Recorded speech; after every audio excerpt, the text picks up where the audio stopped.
Most of us know someone who's walked through something really hard. Maybe it was a season of financial pressure that went on for years. Maybe it was a relationship that fell apart, a health diagnosis that changed everything, or a loss that left them different. And most of us have noticed something interesting, that the same kind of difficulty can produce very different people. One person walks through something hard and comes out the other side with a depth and a warmth that wasn't there before.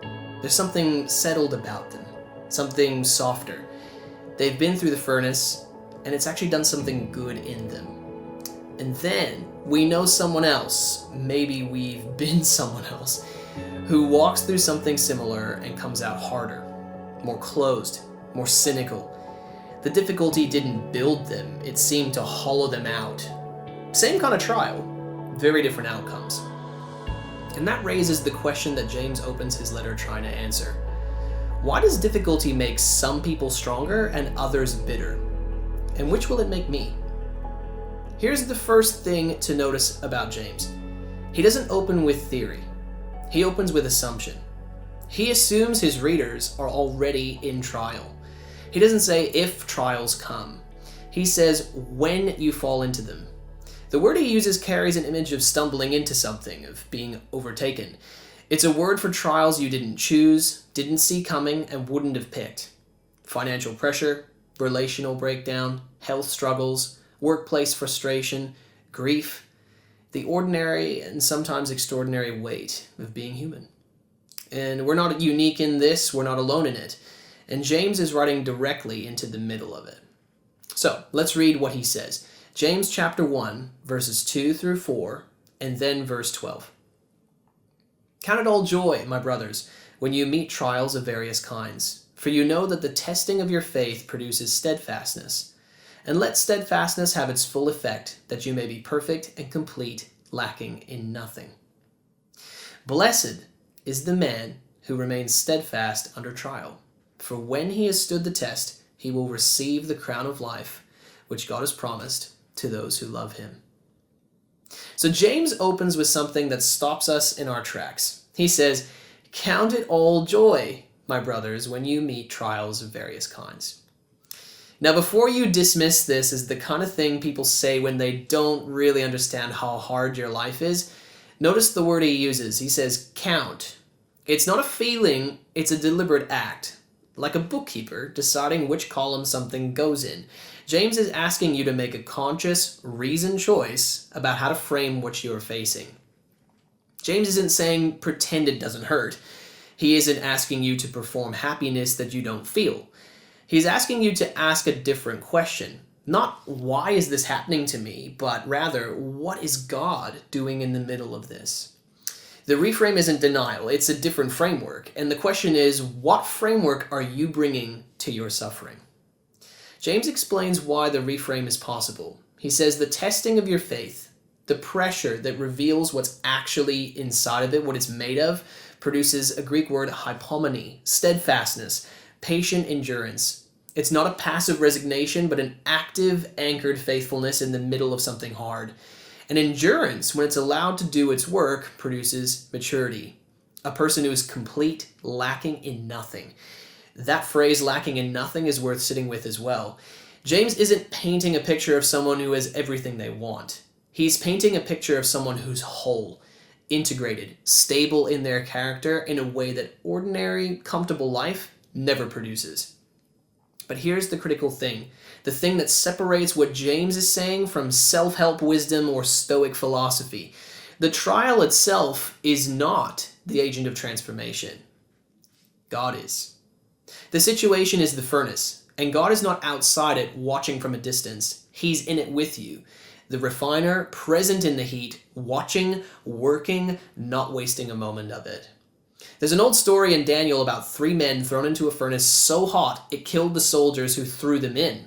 And the king looks in and says, I see 4 men unbound walking around, and the 4th looks like a son of the gods. That's the picture. The fire is real, and God is in it with you. Because here's what we know. A person can walk through something hard, grit their teeth, refuse to let it break them, come out the other side and emerge harder, more self-reliant, more closed. That's resilience through sheer willpower, and the world will call it strength. But that's not what James is describing. What James is describing is a person who comes out of the difficulty softer toward God. In fact, more dependent, more trusting, marked not by toughness, but by depth. And that only happens one way. It only happens when God is the one they were turning to in the middle of it. The furnace doesn't transform you. What transforms you is who you are turning to while you are in it. This is why James pivots immediately from trials to prayer. If any of you lacks wisdom, let him ask God, who gives generously to all, without reproach, and it will be given him. So notice the connection. You're in a trial. You don't know how to navigate it. What do? You ask God for wisdom, and he gives it generously and without reproach, without making you feel foolish for asking. But then James adds a condition. Ask in faith, he says, without doubting. Because the person who wavers, who tries to keep one foot in trust and one foot in their own management of the situation, is like a wave of the sea, driven and tossed by the wind, no anchor, at the mercy of every current. That person, James says, should not expect to receive anything from the Lord. Not because God is reluctant to give, but because a divided heart cannot truly receive. You cannot hold out both hands and expect water to fill them if one hand keeps pulling back. The outcome of a trial is not determined by the severity of the difficulty. It's determined by who you are turning to in the middle of it. And then James circles back with a benediction.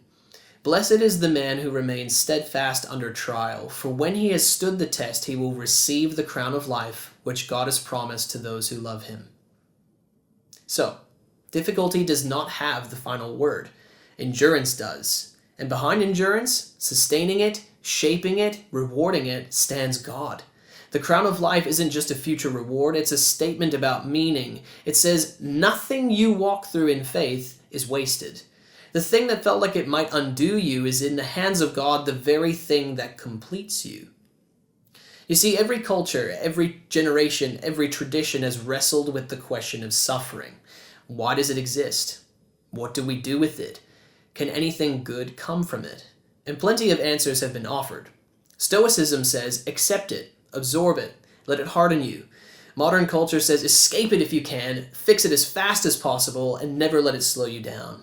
And fatalism says, well, nothing matters anyway. But James offers something different. Not that suffering is good or that God caused it, but that God is not absent from it. There's a purpose being worked out, and a person being shaped, and a God who is present in the middle of all of it. That changes everything about how you stand in it. The difference between a person who is broken by difficulty and a person who is built by it is not the difficulty itself. It is the posture of the heart in the middle of it, and specifically whether that heart is turned toward God. So here are some questions to carry with you. You don't have to answer them right now, but be honest with yourself. When you face difficulty, what's your first instinct? Do you turn toward God, or do you turn away from him? Think about not what you should do or what you'd say in a room full of people. What actually happens? Is there a trial you're currently in that you've been resisting, trying to manage, escape, or simply outlast rather than allowing God to work within it? And what would it look like to stop fighting the furnace and start looking for the one who's in it with you? What would it look like to bring that situation to God with genuine trust rather than double-mindedness? Not a prayer of resignation, a prayer of genuine turning. You see, James isn't asking you to enjoy suffering. He's not asking you to be tougher. He's not interested in producing people who are merely harder to break.